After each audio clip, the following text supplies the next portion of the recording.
everything. One more just announcement because look, it's hot out here. It hasn't been hot. If you need water, if you need snacks, we have a table over here. You can get water, you can get snacks, you can load up before we start the march. But, you know, we should take care of ourselves. We should take care of each other. There's more information at the table. But like I said, we're going to have just a few more minutes of this rally, and then we're going to march together. I just want to make sure everybody's on the same page and we know how to take care of each other.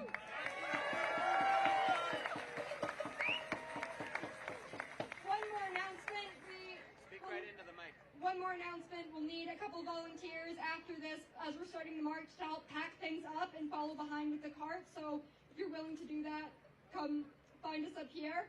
And now we have Tony G from Pueblo Unido and Refuse Fascism. He's great, and I'm going to hand it off to him. Thank you everyone for being here today. I'm Tony G, representing Pueblo Unido and Refuse Fascism. I'm here because we have to be here today. Today, I don't speak just for myself, but I speak for millions of immigrants who are suffering in silence, for those who live in fear every day. Fear because the color of their skin or because they speak a different language. Hold on, we have an We need some medical help right now. We need a doctor right now.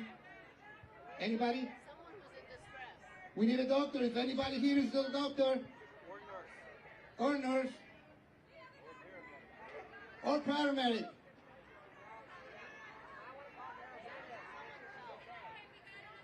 It's under control. All right, we got it under control.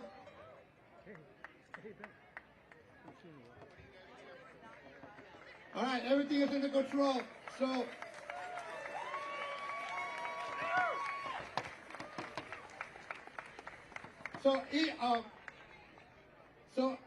the immigrant community is in fear because we speak a different language or because we were not born here. In the past couple months, many decisions made by the U.S. government have shaken our community.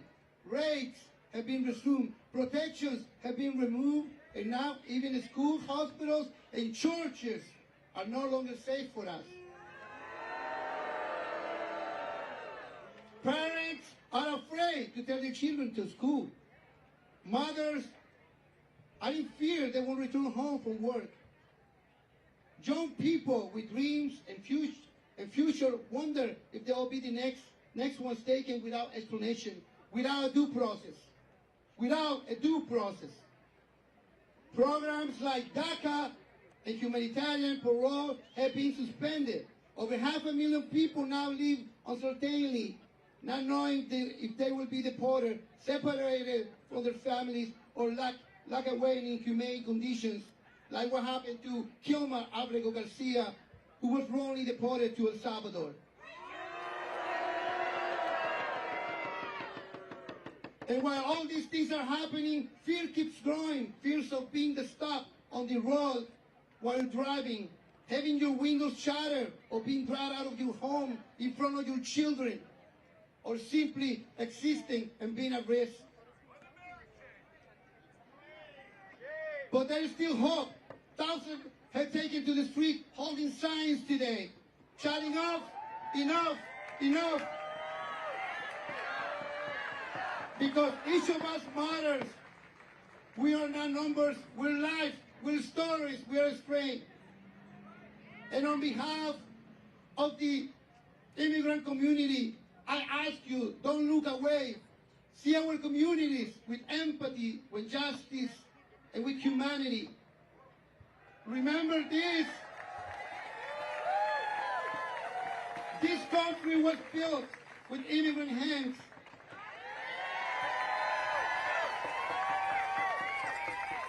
And immigrants, we work for America's prosperity.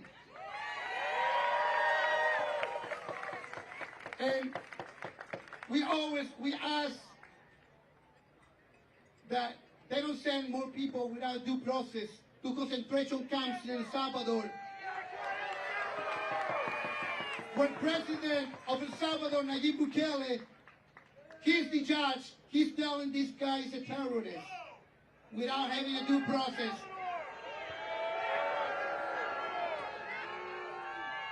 Bukele should follow the rule of law. If he has proof, he show it, and he asks for this guy to be sent to El Salvador under a due process. So thank you very much, and we're gonna do a chant real quick. I know you want to march. I know you're ready. I'm gonna say, what do we want? You're gonna say, due process.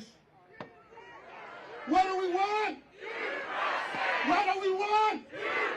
What do we want? What do we want? What do we want? What do we want? When do we want it? What do we want? When do we want it? What do we want? When do we want it? What do we want? When do we want it? Who wants to march? Here we are. All right, one more time for Tony G.